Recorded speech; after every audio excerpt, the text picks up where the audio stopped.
Chapters 18 and 19, two generally more challenging chapters for students. So I'm going to do my best to minimize the challenges and make it a little easier to understand. It deals with thermodynamics and electrochemistry, chapters 18 and 19. That's what we'll finish with, and that's what the final exam will be. Okay. So is anybody unclear about where we're going from here on out? I think we have plenty of time to finish up 18 and 19, giving us about 3 days for each chapter. Each chapter is about 100 slides, so that's on average about 30 to 35 slides a session. Right? We may do more on some particular session and less on others, depending on the challenges that you guys have and questions that you guys have. Is that okay? Okay, then let's get started. Thermodynamics. What do you guys think of when you think of thermodynamics? Heat. And more specifically, enthalpy, delta H, state function, stuff like that, right? Okay. What is delta H? Delta H. Change. Enthalpy is the name. What does that mean? So it's transferring from the surroundings to the system. So change. Let's go a little further back. When we think of heat, what's the designation that you were given for heat? For joules, kilojoules? Not the units, the designation. How would you designate it? Energy. Like exothermic, Q? endothermic? Q, you would designate a Q, right? And Q equals what, Dieter? M times C. M times S times delta T, right? Right. And what does that tell you? What's going on in that? The specific heat of item and You're getting the heat of something, right? What is the something? the metal, the molecule. Anything. Yeah. Right? Anything. The specific heat capacity is the specific heat capacity of that something. Right. The mass of that something times the change in temperature. Right. Right? Now, heat at constant pressure is equal to what? Delta H. Right. Remember that? Yes. From calorimetry. Remember we did the calorimetry experiments and things like that. So things like Q sub T is the heat at, or it's really just enthalpy at constant pressure. Okay, just to recall some things that you learned in 101. That was the basic thermodynamic entity that we discussed in Chem 101, and I don't think we've covered thermodynamics in this class yet, right? Just 101. So now we're going to add some more components to it, right? It's not going to be just delta H anymore. Now we're going to look at something called delta S, which of course is also a state function. In other words, we don't care how we got there. We just care about the change, going from one place to another. And we're going to look at that. It's called entropy. And we're going to look at it in the context of spontaneity. And then we're also going to look at a delta G, and the delta G is Gibbs free energy. So those are the major things we're talking about. However, when we did talk about delta H, and we looked at calorimetry, for example, coffee cup calorimetry versus bomb calorimetry. So bomb calorimeters dealt with what? Constant volume. Right. Because the volume didn't change, that's the bomb calorimeter. Pressure. Coffee cups. When we use the coffee cup calorimeter or something related to that, how did we know when we put something into it, how do we figure out the heat that was either given off by the thing we put in or absorbed by the thing we put in? What was it? The change in temperature. But what were we actually measuring? What is the system and what is the surroundings? The system was whatever we put in. Yeah. The surroundings were what? The water and the calorimeter. Right. Right? And when you did the laboratories in 101, so when we did the lecture, what we really looked at was we looked at the heat. So when we put the thermometer into that coffee cup calorimeter, you're measuring the water. So usually you're getting an exothermic reaction from something or decomposition of something you put in like food or something, right? And it decomposes, it gives off heat, the heat goes to the water, you see that change in temperature on the thermometer of the water, which are the surroundings. You also know the mass of the water, okay? And you know the specific heat capacity of the water. Makes it really easy, right? When you did it in the lab, you also have the cup and you needed to solve what we called B, if I recall right? Oh yeah. The calorimeter constant, and that was because it's also, the coffee cups are absorbing some of that energy as well, so you have to calculate, but it's only absorbing the energy wherever the water is at that place of the calorimeter cup. And that's something we didn't have to worry about in lecture, but we worried about it in lab, which made the lab more challenging in that context. Right, What am I pointing? And then, so from that told us how much energy was put into the water and the calorimeter cup if you did it in laboratory. And what does that tell you about how much energy was given off by the sample or the system? You got the remainder. It was equal and opposite. Yeah. Whatever the calorimeter cup or the surroundings and the water absorbed in terms of heat, that's how much heat was given off by the sample, which happened to be the system. Hence, we distinguish between the system and the surroundings, which is a huge distinction. And I'm going to make a point to minimize. The one thing in that case, why didn't we just look at the system? Why did we look at the surroundings? And then solve for the system. And the cup? Surroundings are the water in the cup, so you could just, in lecture, the cup was part of the surroundings. Right. So we just all inclusive with the water. In the lab, we separated it out so we could see the difference and put it in. Right. Let's assume it's all inclusive. Why do we look at the surroundings and not the system in order to solve for the system? You want to see that the energy is actually moving from. But why do we have to do it that way? Is what I'm saying. Because you can measure the heat of the water. Yes. You can see the change of the water. Oh, yeah, In other the words, metal there's we a put in. convenient way to do one thing that you can't really do with the other. Or it's very, very difficult. How am I going to shove the thermometer into the metal or whatever else and get the temperature change of the metal? So it goes into the water. Hence, we worried about the surroundings of the delta H, or the enthalpy, in order to solve for the system's delta H, or enthalpy, right? And of course, this is at constant pressure. Constant pressure means we're really looking at the enthalpy within a chemical reaction, right? Because we have something open to the environment, and the atmosphere has an atmospheric pressure, hence the pressure does not change. So it's constant pressure, so I say that's just Q, which is the same thing as delta H, which I'm saying that the delta H of the system is equal to negative delta H of the surroundings, or inversely, right? Because energy, the first law of thermodynamics deals with energy, and energy is conserved, right? You don't gain or lose any from something. Right. Okay. So that's what I want to lead you in with thermodynamics. We'll talk a little bit, we'll just bring up first law of thermodynamics, then we'll discuss a little bit about the second law, and we'll bring in that term entropy. We'll combine enthalpy with entropy to figure out Gibbs free energy in the context of system and surroundings, and that's going to be really important how that factors out. I'm going to try to do something a little bit easier than what I think the book shows. And then later on, we'll get into free energy changes for non-standard states, free energy in equilibrium. So how the delta G, free energy is delta G, that's Gibbs free energy, how that factors in with an equilibrium within a system, and ultimately the free energy with temperature. Even though we're going to talk a little bit about free energy and temperature, because we're going to talk, one thing that's not in here, it really should be right in here, big section of this, is spontaneity. Is something spontaneous or not, which is not the same thing as endothermic or exothermic. Right. The instinct is to think that something that is exothermic is spontaneous, but that's not necessarily always true.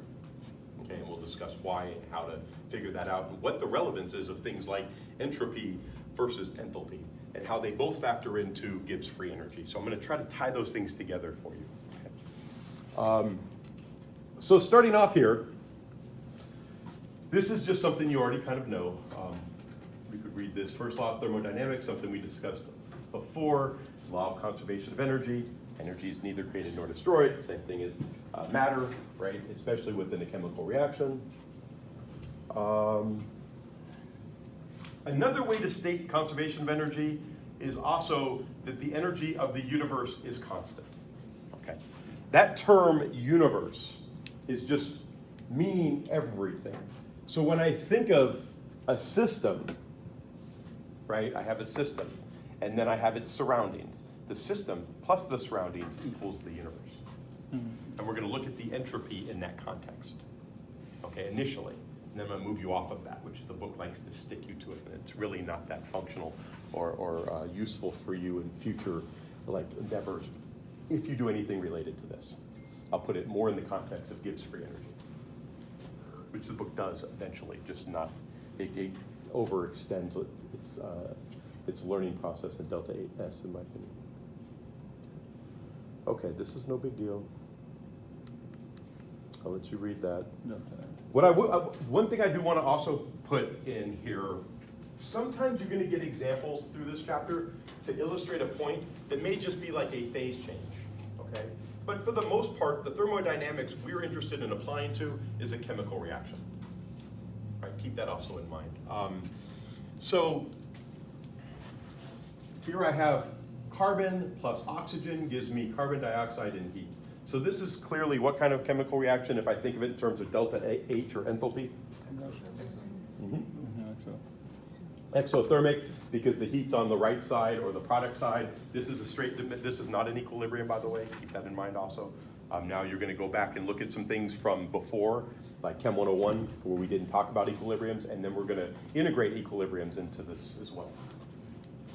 Okay. So this is just kind of setting up, looking at internal energy, and here you have your system, energy goes in. So if energy goes from the system to the surroundings, your delta E of the system, and maybe I should recall delta E. What is delta E? Change in energy in the system. Change energy in the system, but what does that translate to? To work. Work plus heat. Yeah. Work plus heat, remember that? And then what can we do with the work part? And the pressure and Equal to delta Negative P times delta V. V, right. Okay, negative P times delta V. So remember some of those terms and some of those things. So that's the internal energy, different ways to define that. How do you determine the work of something? If you have the system, you want to know it's doing work. How do you determine that? This is Chem 101, if I recall. Right. Which is why I'm stopping when I saw your faces when you saw internal energy. Remember you had like let's say something with a piston in it, and you increase something, and it expands the piston. That means the systems inside it did work, right? Okay. And then the volume obviously changes accordingly. Okay, so energy flow results from the lowering of PE stored. So this is the bonds of the reactants as they react to form products. So here's my reactant, right here, C and O2. Here are my products.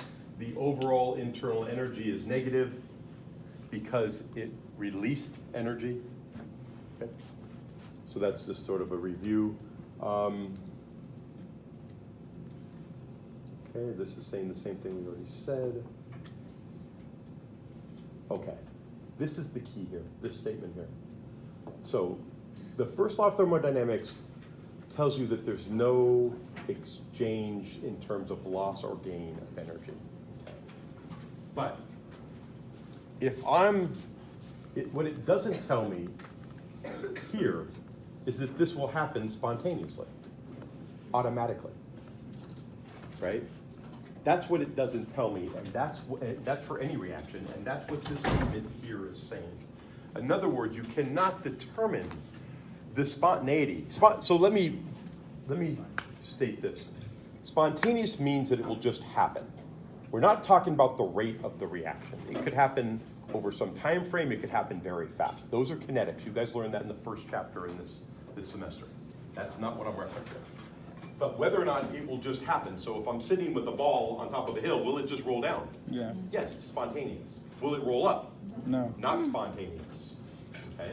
So through the first law, or through enthalpy and some of those distinguishing features of reactions, you can't determine if something is spontaneous or not. The instinct is to say, okay, well, if something is endothermic, then it would be non-spontaneous. And if it's exothermic, it would be spontaneous. That would be the instinct. But that's not always true. There are things that are exothermic that are also not spontaneous. So therefore, you can't use just enthalpy to account for spontaneity. So then what do you use? And let's talk about a little bit about that. But that's where this is going here. That's the whole point of this statement here. Okay, and then we get up here, spontaneous and non-spontaneous. Okay. Good, here's my example. So you're sitting here with the ball here, it will spontaneously roll down the hill if it doesn't have any friction to keep it from going or some stopper. And it will clearly not roll uphill. So going uphill would be non-spontaneous. High potential energy, low potential energy, it's just exchanged. So I look here, potassium plus water gives me potassium hydroxide plus hydrogen gas, and this is a spontaneous process, okay, if it goes this way. But if I'm going this way, it's not spontaneous. Remember, this is a single arrow. Does not always mean it's spontaneous.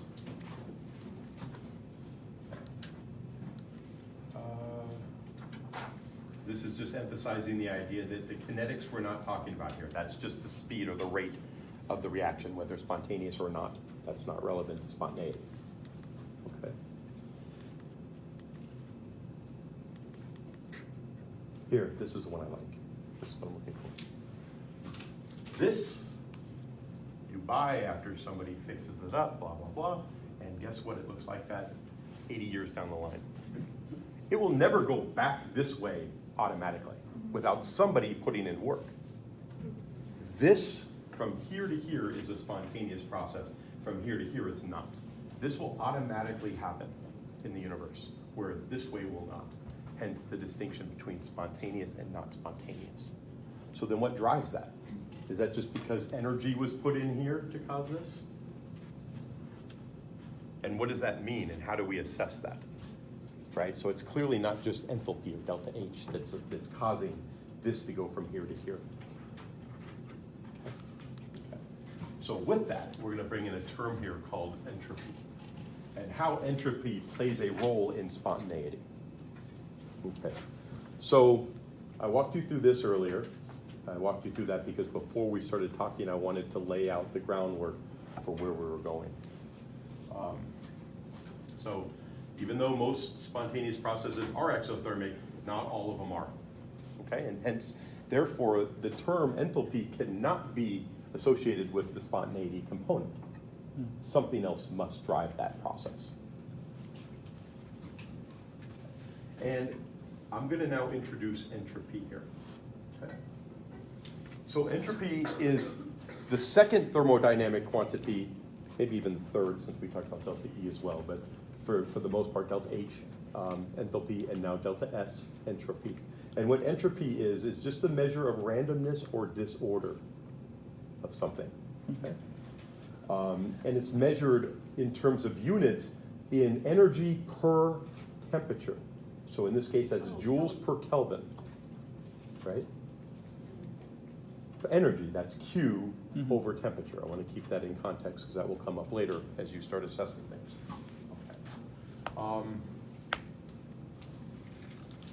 Let me do this. The first thing I want to put entropy in the context. So here it says the randomness or disorder in a system. Okay. So what systems are we talking about? For the most part, I'm going to talk to you about chemical reactions. The chemical reaction is the system. Okay. So if I look at something that says, let's see, H2 is a gas plus O2 as a gas goes to H2O, let's call that liquid, and if I balance this, I go pink and pink, right? When I look at anything going through and adding temperature, I'm going through the physical states of solid, liquid, gas, and I can go back and back, right? Mm-hmm. And I could also leap from solid straight to gas and gas straight to solid. When I look at, let's say, solid, is that ordered? Yeah. Very ordered, right? Crystal structure, really ordered. So anything that's a solid is ordered. Is that randomness or disorder? No. No. If I go and I add energy here I could just add energy, and I go from a solid to a liquid, is this less ordered than the solid? Yes. Yes. So entropy increases when I go from solid to liquid, Right. right? And also when I go from liquid to gas. And here you would think that's a much greater randomness, right? Yeah. So entropy, as I think of it as randomness, and a system like here, I have 2-3 moles of gas versus 0 moles of gas did this increase the entropy or decrease the entropy in this direction of this reaction? Decreased. Decreased it. So through the lens of determining if something increased or decreased in terms of entropy, looking at a chemical reaction, I simply look at the moles of the gas on each side, and if the moles of the gas are greater on one side than the other, then that side is the one that has an increase in entropy. Increase in disorder, randomness. Yeah. And this is the system I'm referring to, which means that then, in some respect, I also can account for energy going in here, and I can also say that there's a surroundings to this. In the surroundings, so in this case, let's say this releases energy, so let's just add the energy component here. So here, I lost energy from this reaction, so overall I get an increase in enthalpy, or I get an increase in energy of what? The surroundings, if I lost it from the system. Right. Okay. The entropy here, now, the entropy was decreased from here to here. So then what happened to the system, to the surroundings? This is the system. And those are the things we'll look at. Now, is that going to be easy to figure out? Yes. Easy to figure out the entropy of the surroundings? Or is it easier to figure out the entropy of the system? I think it's the system.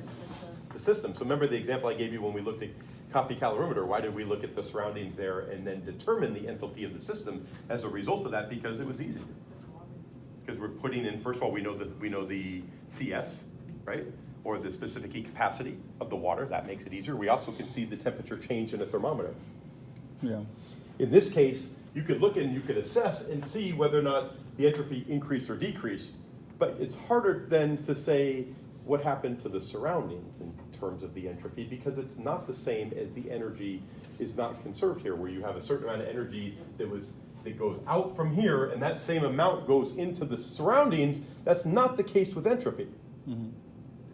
But you can look at the system, and you can say the system has greater entropy here than it does here. So the entropy went down. When I think of entropy, once again, what are the units of entropy? So I'm looking at the heat divided by the temperature. When I look at delta H, what am I thinking about? Joules. Energy. Just Q, just joules. So there's a difference between those two things, but they're both thermodynamic properties. Now, there is one other thing I want you to think. So if I just were to say, and by the way, when I look at the delta S here, if I go from here to here, this means that the delta S decreased because I have less moles of gas on this side than I do here. Mm. So I have less disorder here than here. And another way to think about that's in terms of moles of gas. I could also say, what if I took sodium chloride as a solid, and I put this into water, and now I get sodium plus aqueous plus Cl minus aqueous. If I go from here to here, did the entropy of this system increase or decrease? Increase. 2 versus 1. More randomness, more disorder. So I could view through a reaction or some chemical equation whether or not I look at the moles of gases on each side and the particles on each side. And that will tell me whether or not my entropy increased or decreased by just looking at the equation. I may not know the numbers associated with those, but I could clearly say S increased this way and in this one, and S decreased this way in this one. So therefore S is a negative here and S is a positive there. And that information on its own will be valuable to solving problems when we get to Gibbs free energy. Okay? Just evaluating the chemical equation and different ways to quickly identify the S as increasing or decreasing in relationship to that equation. There's a quick question. You said E is Q over K? S is Q over temperature. Oh, okay. S. Entropy, delta S. Thank you. Example of a spontaneous endothermic reaction. Well, I think we'll talk a little bit about that. But one thing I can say is temperature matters. It's entropy. So increasing, decreasing the temperature will cause something to potentially become spontaneous or non-spontaneous, exothermic or endothermic. then isn't spontaneity when you're not changing something in the environment? Spontaneity is when something will automatically happen. Favorable. Not, so if I'm looking at the ball on top of the hill, it will automatically roll down. That's spontaneous. It will move no matter what in that direction. But you said if you change the temperature, you'd cause. If I change the temperature in a chemical reaction, that may cause something to become spontaneous that was not, or it may cause something that was not spontaneous to become spontaneous. But it also depends on more than one thing, right? It depends on the entropy and the enthalpy. And that's what we're talking about. So it's not linear. It's not just taking this and applying it, and therefore this worked because of this. Okay. So entropy increases when the disorder in a sample substance increases. Okay. Here we're looking at a solid versus a liquid. This is also called melting, and you can see this is less ordered than this, so this has a greater entropy than this. And once again, this is in joules per Kelvin, or energy per temperature. So,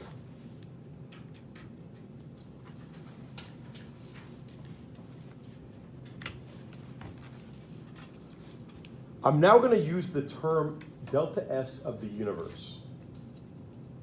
That's Okay. I'm going to that's really an awkward term. What does that actually mean? And I'm going to flip that into translating that to what I'm going to call delta G at some point. And I'm going to stop at some point and give you some rationale to how these things are equivalent or not. Okay?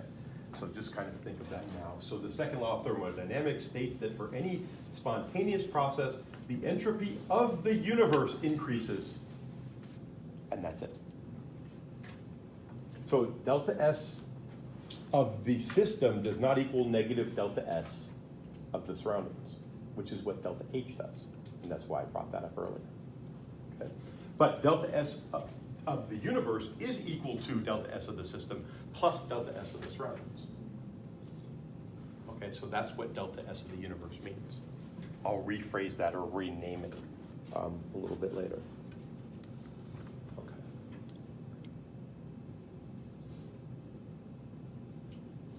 Okay, that's pretty obvious.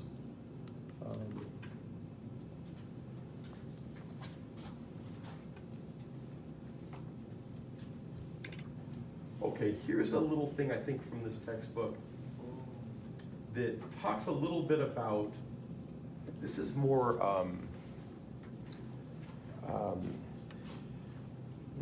like mathematical little things, but let's take a look at it. So we're going to talk about spontaneity process. So you have this little thing with two containers, and this thing is blocking it. When I open this, what will happen to these is the point. Just move to the other side. Right? So if they all stay there, or will some move to one side or another, and it's really a probability problem, right?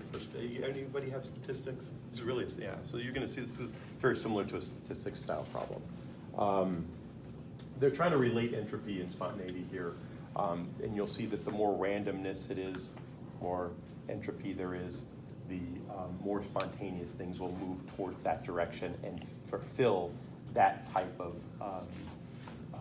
So it'll be more stable, Not necessarily more stable, but it will be what you would predict if you were doing statistics, like the probability of it.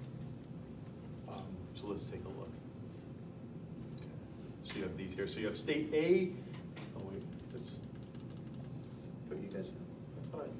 Oh, There's a whole bunch of things, right? Yeah. It shows the Oh, it three shows- first and then the other. Okay, here, yeah, let's take a look.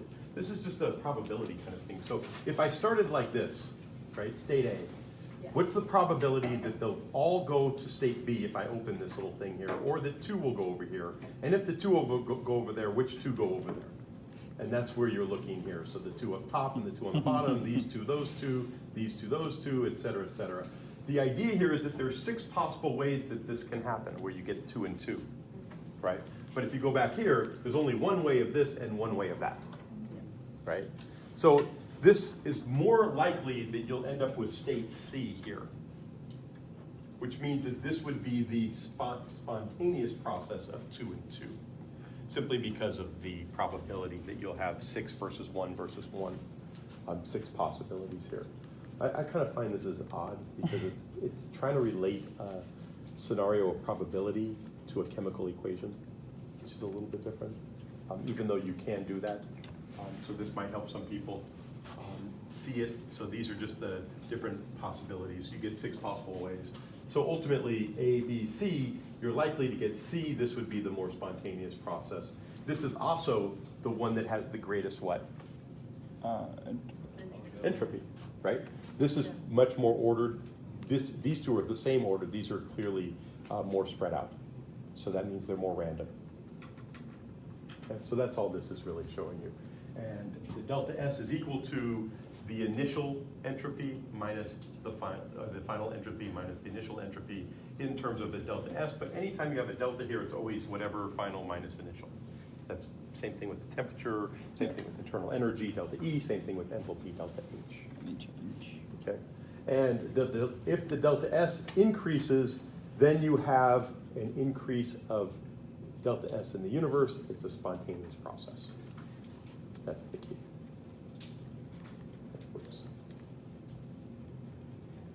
Okay, here's this little state thing that I brought up earlier. This is just as I increase the temperature, I increase the what? Entropy of the system. The entropy increases this way, temperature increases this way. This is a lower entropy than this is a lower entropy than this, and this is the higher temperature, medium temperature, lower temperature. Okay. So the S of a gas is greater than the S of a liquid, which is greater than the S of a solid. And once again, when I'm now talking about S, I'm talking specifically about entropy. Right. Okay. I really don't like the progression that they go here. I just don't see it that's the same way, and I think makes it more challenging. So what I want to do is I want to point out two more things here. Delta S of the universe is equal to delta S of the system plus delta S of the surroundings. Okay, I think that should be in here at this point, and you haven't seen this. So when delta S of the universe, what's that? Is greater than 0, then you now have a spontaneous process. Okay. So it's like the overall entropy. The overall entropy increased in the universe, then you now have a spontaneous process. Okay. But I'm referencing that the overall of both the system and the surroundings. So I could have one go up, one go down, blah, blah, blah, and a bunch of different types of things. So this is what will dictate, and I'm also referencing the surrounding system. Now, I showed you a pretty easy way to see if the entropy went up in a system. How in the world would you know that if it was the surroundings? And that's the complication of determining the universe. Because how do you determine the surroundings? Right, that's a much more challenging component here. I can determine the system. How do we determine the system? If there's an increase in moles or Increase in moles of the gas, or change of state. change of Pressure? We saw that the temperature will make a difference to this, but we also saw when we broke down a solid to two different things, right? So a solid, say, SH became S plus H minus. These two things increase the entropy. That's pretty straightforward just by looking at it. Right. Solid to aqueous and aqueous. Remember that example? So I looked at a concentration of something, essentially, right? Okay. These are the key points here that all of this kind of stuff is trying to tell you. Can you check it with pressure as well?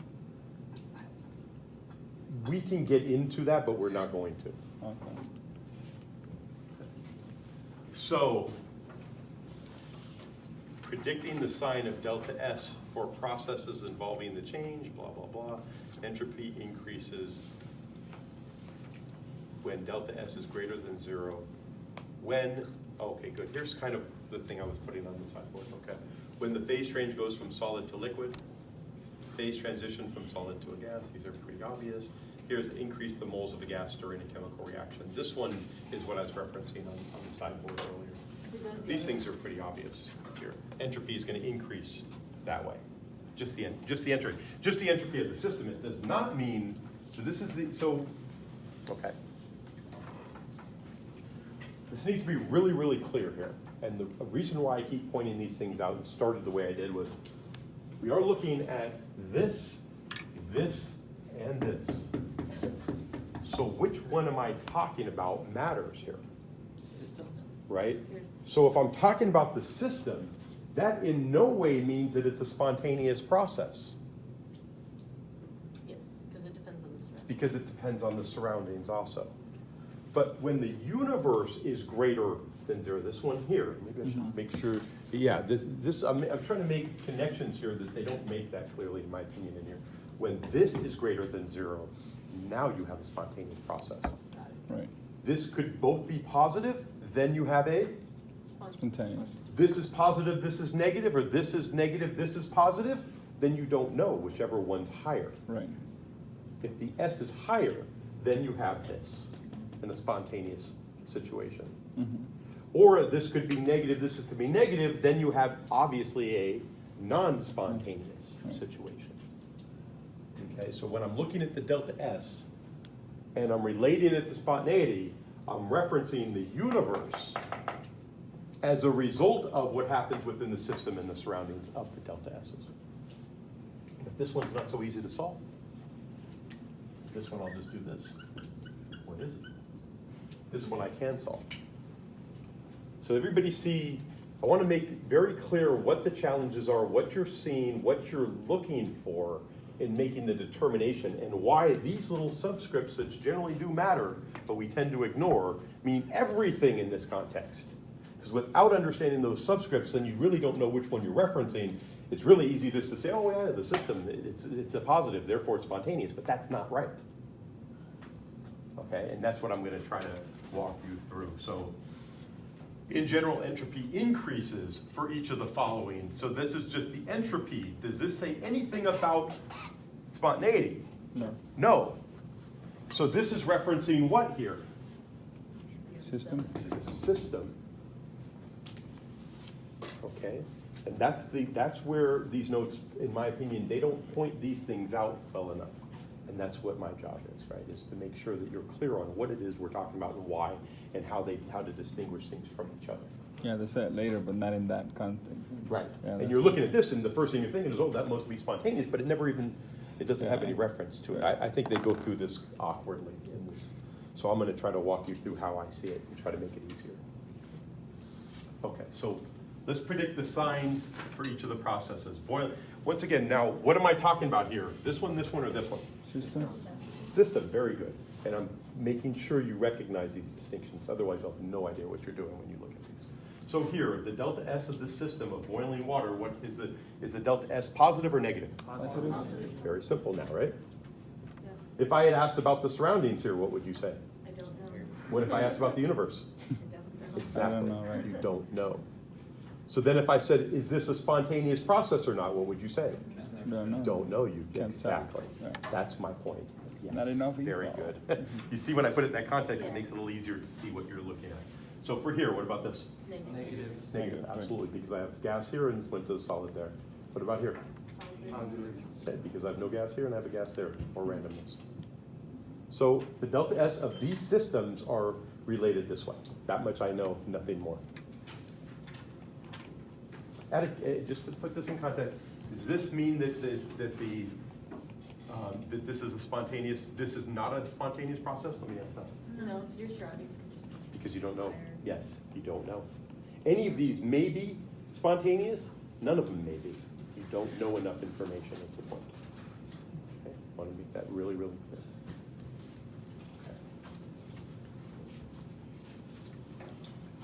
Okay, when water freezes below zero, the entropy of the water decreases, yet the process is spontaneous. There's your question.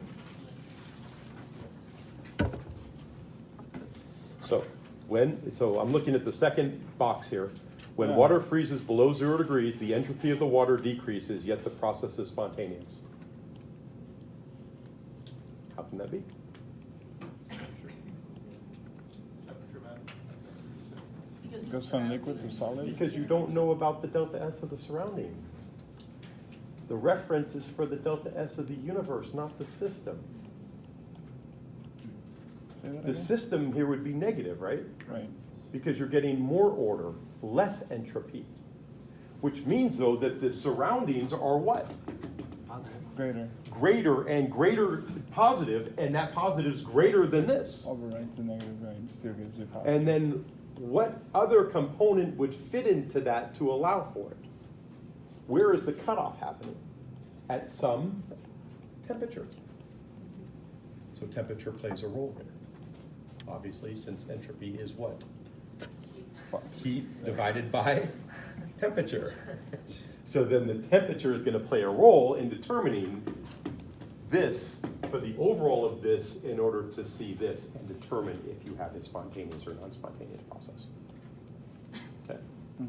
Because this on its own, here, this is endothermic or exothermic? Exo. Exo. Water freezes. And if I move it, and if I move it up to a different temperature, what happens? It moves to. If I move the frozen water solid to a liquid, do I put energy into it? Right. And it's endothermic. Right. Yet, is it still spontaneous? Do I need to do anything other than just put it at room temperature? Just put it in room temperature. You just No. put it in room temperature. And it automatically happens. Right.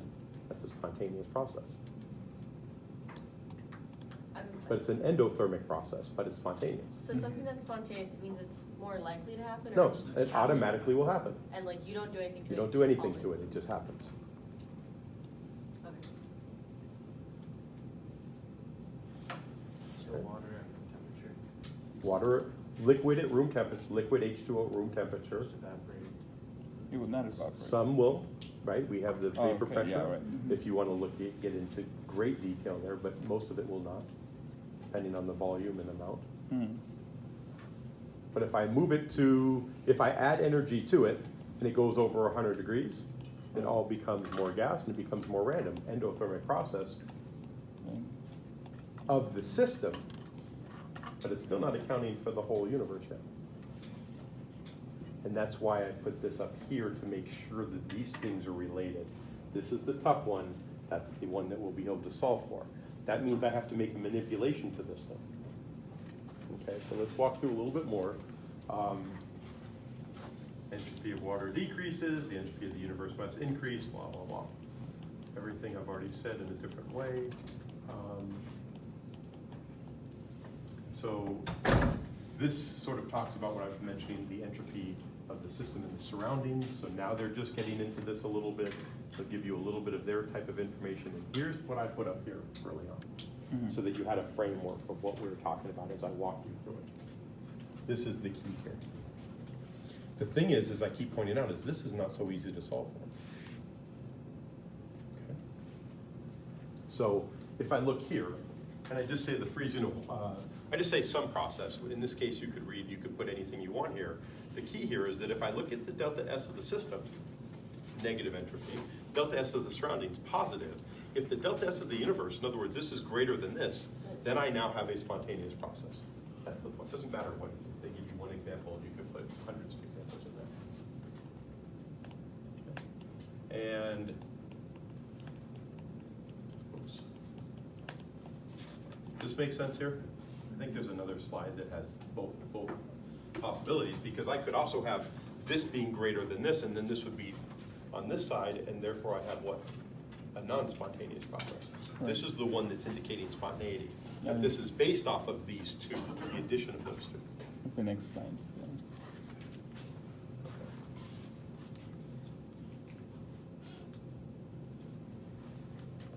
Okay, that's just in case you didn't know that. That's a waste of a slide. All right. So blah blah blah. Load. Okay, so here, delta S of the surroundings. So because of the large increase of delta S of the surroundings, the freezing of water is spontaneous at low temperatures. Yes. And not at high, blah, blah, blah, this we already emphasized, and Let's just take a look.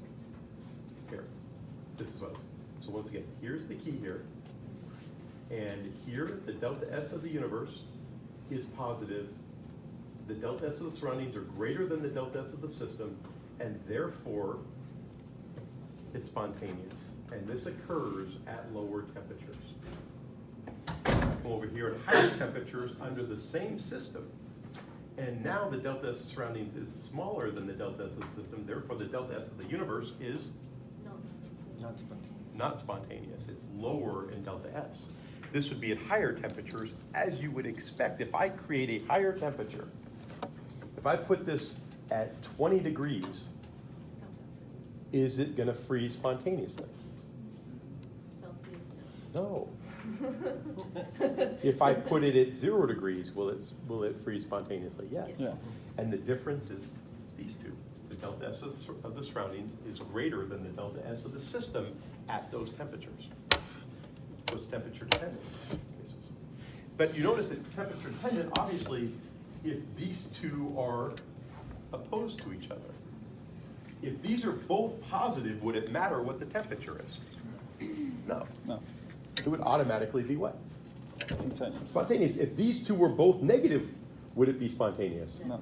Never, regardless of the temperature. It only matters when you have one positive, one negative, and then the relationship between which one is higher or lower, right? And that will be temperature dependent. That makes sense? And I'll put this, I'm gonna change this here to account for that temperature, and you'll be able to see it much easier, which is why I don't really like this that much, other than an intro to it. Okay?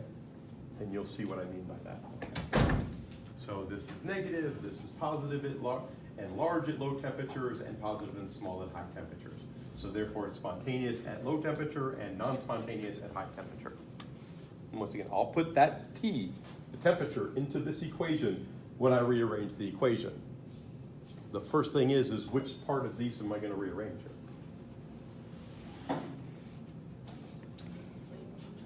Surroundings? Absolutely. I want to put this in the context of the system somehow, right? Once I do that, you'll see the temperature component of this and how it plays the role here. But then I don't have to worry about the surroundings ever. How can I do that? Just off your knowledge and everything I've shared with you up to now. What is delta S again equal to?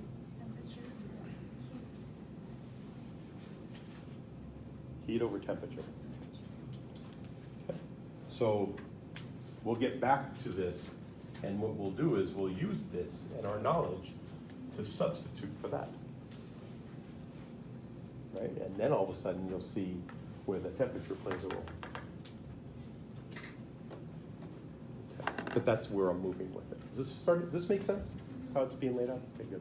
Because I'm not fully going off, I'm showing you different parts of the notes, but I'm giving you more insight into how to think about these as I go along, or at least how I think about them. You can always read the notes here.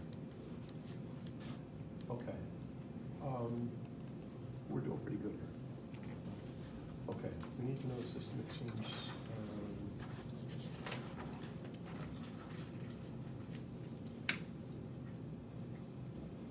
Okay.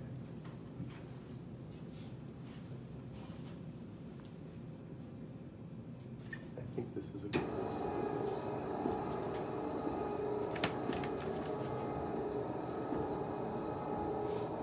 We're going to get back to this. I don't like how they now go about their approach to guiding you through this. You could still go through the notes, and the notes are not wrong, obviously. I just think they overemphasize these delta S's too much in terms of what you're actually looking for and why. And I'm going to put this into a different perspective. So as looking at this thing here, I want to know, what I do know is that delta S is equal to Q over T. I also know, as we talked about earlier, that delta H of the system is equal to delta H of the surroundings with the negative, or I could invert that negative, right? Everybody agree with that? That's something we already know. That's first law of thermodynamics, right? And this is also equal to Q at constant pressure. Right? And remember, I started this whole lecture out with this. Now you'll see why. Okay. Now I look at this piece here, delta S is equal to QT. So if I expand this over here and I say delta S is equal to QP at some temperature. Nobody has a problem with that, right? Is that okay so far? Everybody see that? What if I would now say I want the delta S of the surroundings? Well, first, I want to make this clear. That means that I could also say that the delta H of either of these is also divided by T equal to this. So if it's the surroundings, it would be negative, positive, whatever. But I want to make this the delta S of the surroundings. So if I do that, then what is this one? QS, Delta H is of the surroundings of the system. the system. That would be the system. This is positive. Surroundings. That means this is delta H of the surroundings. Oh, okay. Goes Okay. hand in hand, right.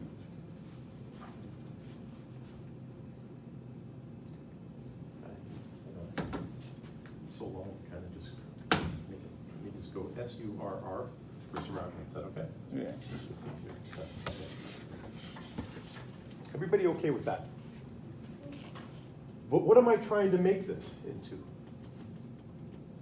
in terms of the system. So can I do that here? That's positive. Shows here as negative of the system. This is the same thing as delta H, negative delta H, because remember this relationship, the negative between these, Right. of the system over the temperature.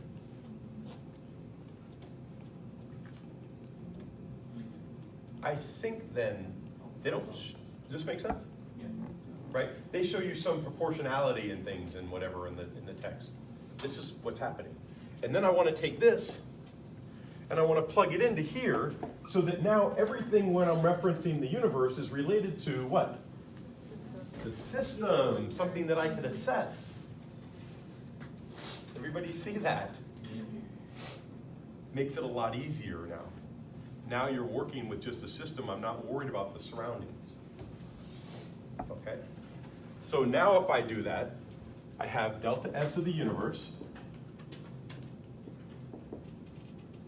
is equal to delta S of the system plus, or now I could say minus, but I'll just wrap that minus up. Oh, okay, let me just say minus here. Minus, that will come out easier to show you. H of the system over temperature. The problem, now once again, I could just simply take this and this relationship, and they'll ask you some problems, and they will, the book will. Ultimately, though, who cares? Right? It's just showing you along the way of what you're ultimately trying to get to, which is understanding this. So I want to work you through to this. Now, here, this is kind of awkward because I have something here, right, in my denominator. So can I multiply through this whole thing by a negative delta T? Yes. Yeah. So then I could say, okay, here I now have, Oh, we're supposed to have this. Okay. I have negative T, should I write that above maybe? Make it less confusing. I'm multiplying through with negative T, so I have a negative T delta S of the universe equals, this becomes a positive, so I have delta H of the system. Now I have minus T delta S of the system.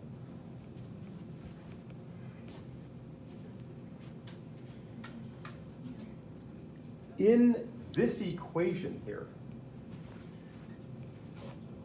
I'm going to now take this. First of all, I want you to look at this, and what's the difference between this and this? When the delta S is positive, then I have a spontaneous process. Here, It's negative. if this term is negative, and I'm going to rename this as delta G, or Gibbs free energy, Oh. then if this is negative, I now have a spontaneous process. And now I have the classic thing that you're going to use over and over. delta G equals delta H minus T delta S, and this is the Gibbs free energy equation. And you notice here I don't have the system there because I already know it's the system by my manipulation of solving for it. So now my delta S and my delta H are just in relationship to the system.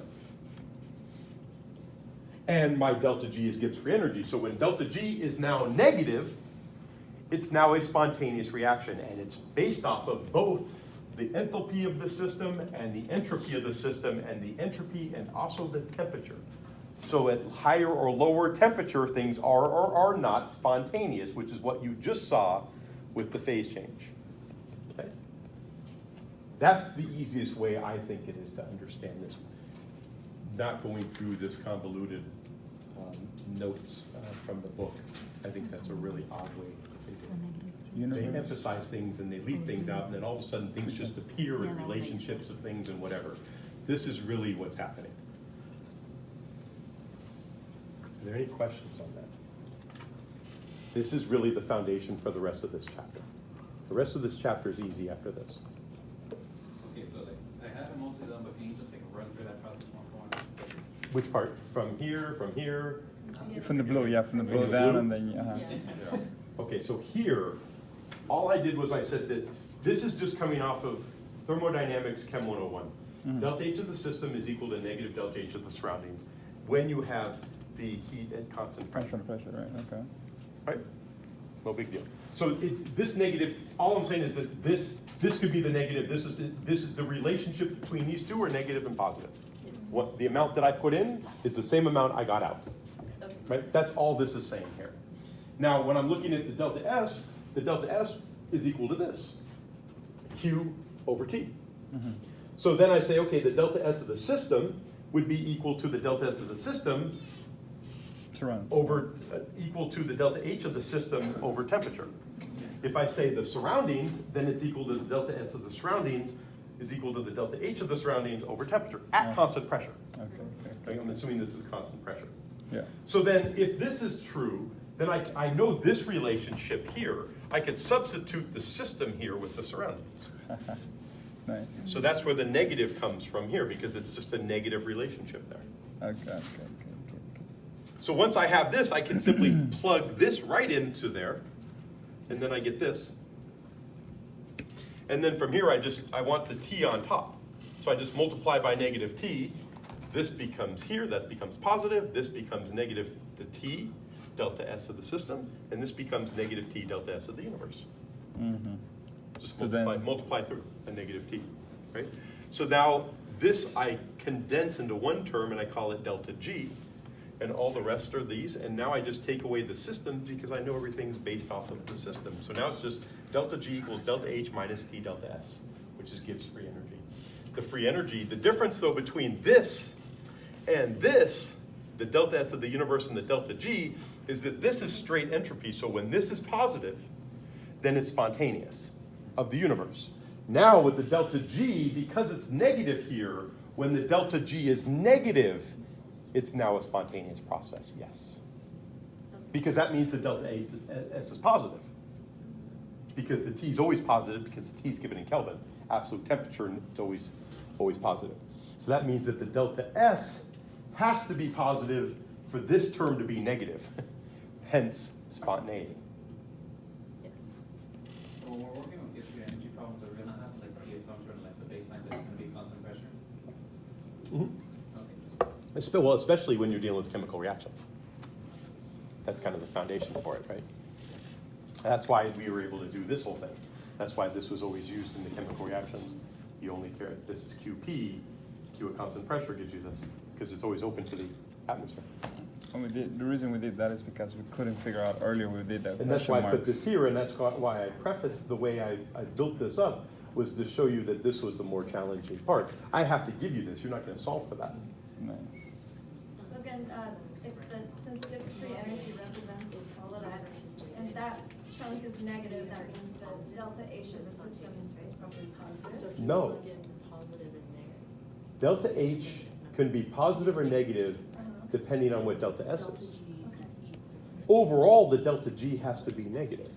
for it to be spontaneous. That's negative. Doesn't mean it can't happen, it just has to So be in negative here to be it's negative, spontaneous. it's not spontaneous. Does that make sense? If delta H is negative, what if delta S is negative?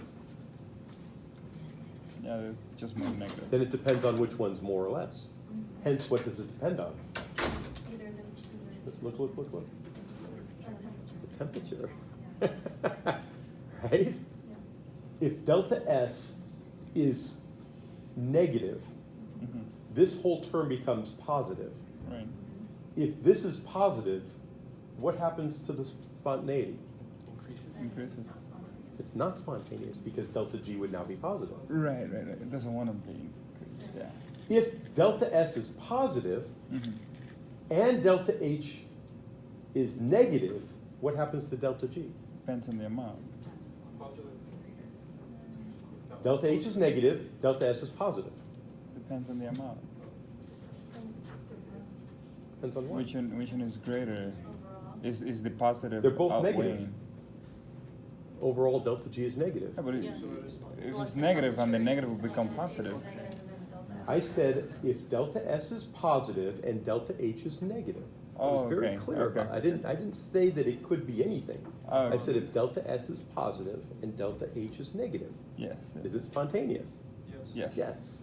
If delta H is negative and delta S is negative, then that- what? Yeah. Now it depends on what?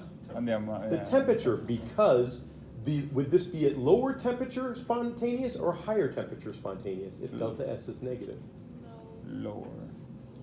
Lower. Yeah. Because the lower the positive, the better chance this is of being less than the delta H, Right.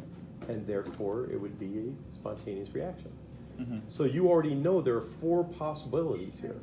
Plus, plus, plus, minus, minus, minus, minus, plus. Two of them depend on the temperature at this stage. One of them at higher temperature will be spontaneous. One of them at lower temperature will be spontaneous. Yes. That's simple. And that's exactly where we're going to end up a little bit later in this chapter. Awesome. But now that we have it all laid out and a better understanding of the system without getting caught up in these small things of the delta S's and this kind of stuff, I think they take you through this ringer here for a while. Yeah. And then they have you do this equals this, and they give you this and that, solve for T, and Yeah. all of that is just leading to this, which is why I'd rather just let's get on with what we're trying to accomplish. Now we could solve for the small things, no problem, if you understand the system, but sometimes going through these small things get you confused about what the end point is and why when you get there, you don't know what you're doing, right? You're just too busy with all the individual small things. I want to open it up. This is what we're getting at. This is how we got there. Is that okay? And this is what we're trying to accomplish, is solving this, determining this. This is the amount of free energy that's a result of the chemical reaction that occurred primarily. Bless you. Is this okay? Yeah. Okay, good.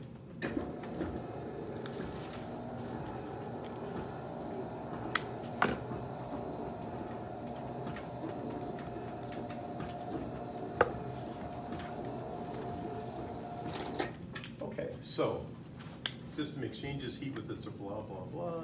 It changes the entropy of the surroundings, okay. Constant pressure can be used to quantify a process that emits heat into the surroundings. Q of the system is negative. Increased entropy of the surroundings. Delta S is positive of the surroundings. And we still now, they're mired in this system surroundings. You could read all that, but basically, this is what matters. This is all stuff you'll know anyways. It's just more words. It's everything. I wrapped it all up already.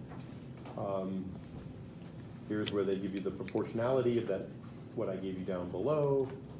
Then this is the proportionality of the temperature. Combining these relationships, you get this. You can see here, they just automatically throw those together. Now they're going to have you solve for some things in relation to this, as though somehow that's isolated by itself. But ultimately, the reason for all of this, we already figured out, and it was to get to this point here so that we could have a better way of solving spontaneity of a reaction. That's ultimately all we're trying to do. Dr. Gibbs. And here we go. So this becomes this, and this was the foundation for how we got Gibbs free energy. Okay, so then they give us this. Okay, so let's try this. Calculate delta S of the surroundings for the melting of ice, heat absorbed heat of fusion, delta H of fusion, 6.0 kilojoules per mole. So I'm solving for delta S of the surroundings. The heat of fusion, by the way, is that of the system or the surroundings? System. That's the system, so that's your delta H of the system. And what do we else? We have this, and we need, so this is melting of ice, so what's your temperature here? 273 Kelvin, and 6.0 kilojoules, so you have kilojoules per mole here, you're gonna get, you turn that into, if you want the delta S in joules per mole, then you just make that conversion, and then you get this. Whatever. Like I said, that doesn't tell you anything about spontaneity. It only tells you about this piece here. You still would have to know the delta S of the system. All they did was they showed you how to convert this into what we had already converted, which was this thing here. And then they just have you solve for that to see if you understand it. So it's kilojoules over mole. Did you just ignore the moles, or Yeah, the moles are not really relevant. you can just ignore them? Huh? You can just ignore them. Well, it should always be per mole, right? One mole. Yeah, because if you put 6.0 kilojoules per 2 mole, then it'd be 3 kilojoules per mole, right? But it's not any part of the delta S that you're worried about. This one gets, just ignore this problem. This one's not even set up right. Once again, they're getting you wrapped up into all these other things that really aren't relevant. They'll get you into this kind of thing. Now you're just looking for the delta of the system. This is actually wrong. That doesn't make any sense. This is not the first law of thermodynamics, second law of thermodynamics. They're not necessarily equal and opposite. So if you took out this would be right. But once again, I'm not gonna have you do something like this. It's just not relevant, in my opinion. And you get this from here, and then you get your S of your liquid, which is somehow given up here, and then you find the S of the gas. I wouldn't worry, just ignore this problem. I don't even know if that problem's still up. I think I asked Said to take it down. I spoke to him about this problem. It's not up. Is it? It's solved. Okay. It's all solved. It's all solved this way. This is wrong. Is that in there? The answer is right, this is wrong. No, that's not in there. Okay, it's not in there, okay, good. He took it out then. But I'm not gonna ask you to do that one, so.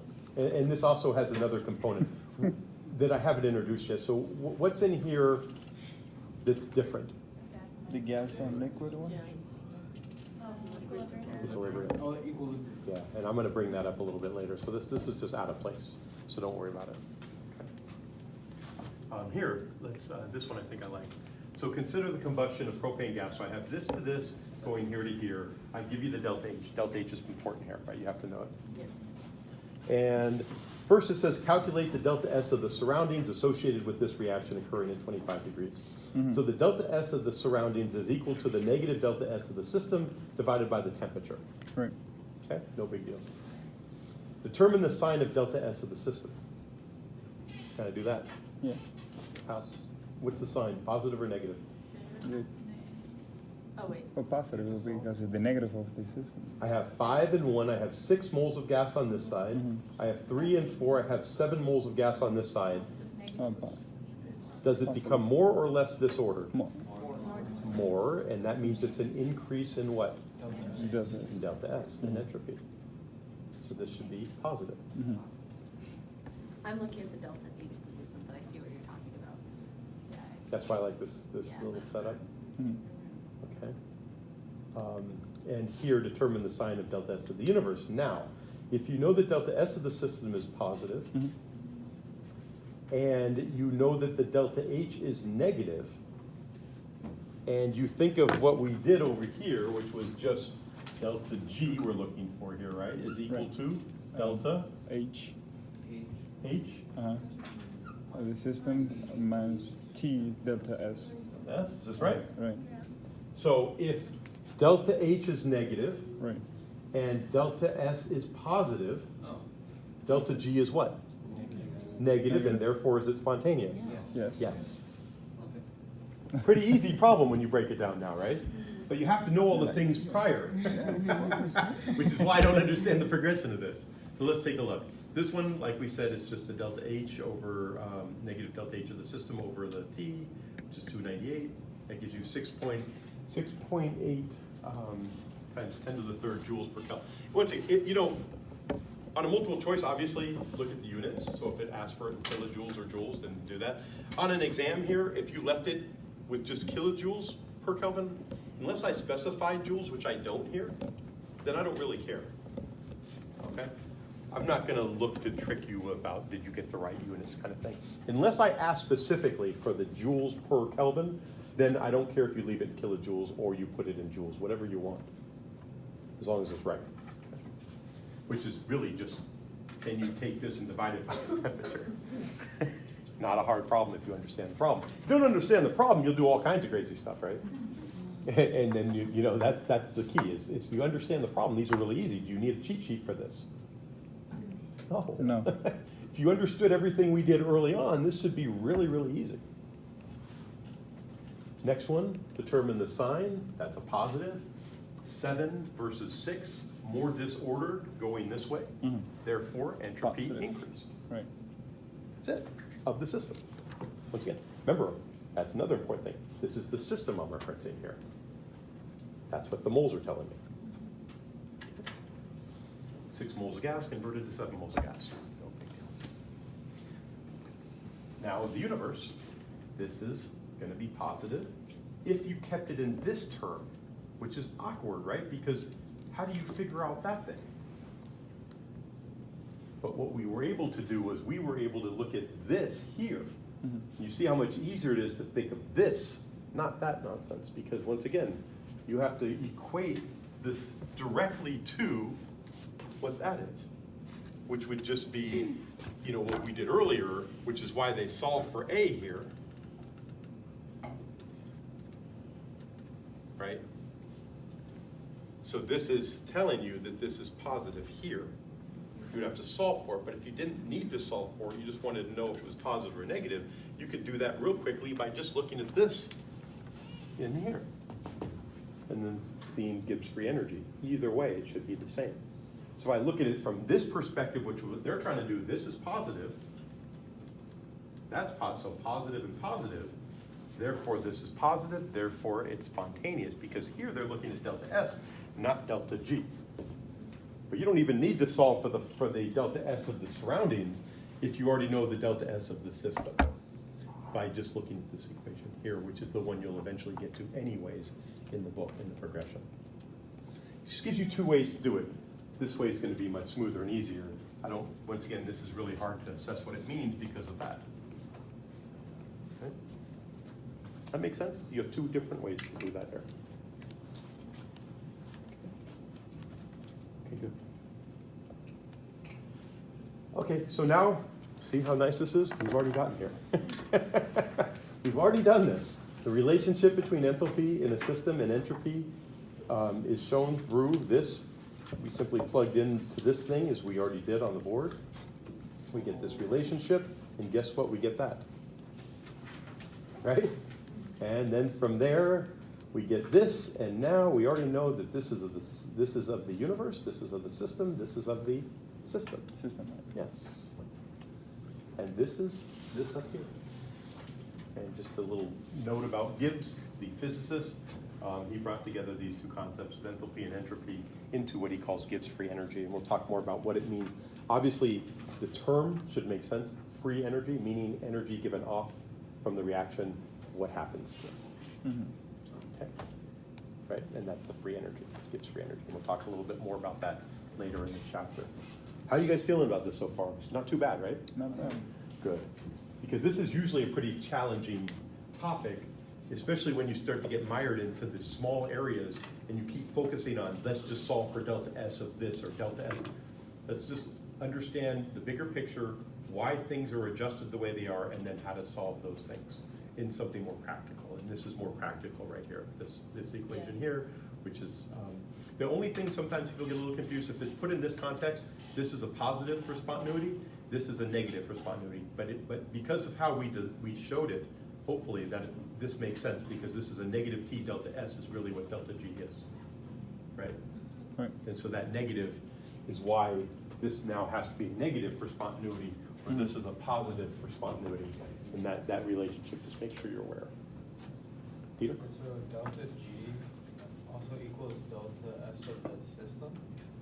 Or Delta G equals this, if that's what you mean. This is delta S of the system, this is delta H of the system. Delta G in the context of delta S of the universe, delta G is equal to negative T delta S of the universe. Right. Is that okay? It's bad with you, depends on which one. Okay, let's see where we're at. Oh, here, right here, Peter. This is equal to delta G, but then of course so is that. That's also equal. Depends which part you're interested in. But yeah. Right. And we already, I don't even think they show you how to solve this, but we already did. And that's what I thought was important early on. Mm-hmm. Okay, with that, we're doing pretty well. I think this is a good place to stop without flooding you with stuff, so you can think about it, and I could then pass out the take home. Okay? So now that everybody's here, let me just reemphasize, I'm giving you the take home exam from the last chapter. That is to be done on your own. You bring it to this class next week on Tuesday, and before class starts, just leave it on the desk up here. Okay? You cannot go to tutoring to get help, because they're not designed to be that hard. The idea is for you to be able to look in your notes, put some effort in, and know how to solve those problems. That's all I want to know. Okay? And I've already told the tutoring area not to help anybody that comes in with those. So So are these questions, you're going to see them right now. also a good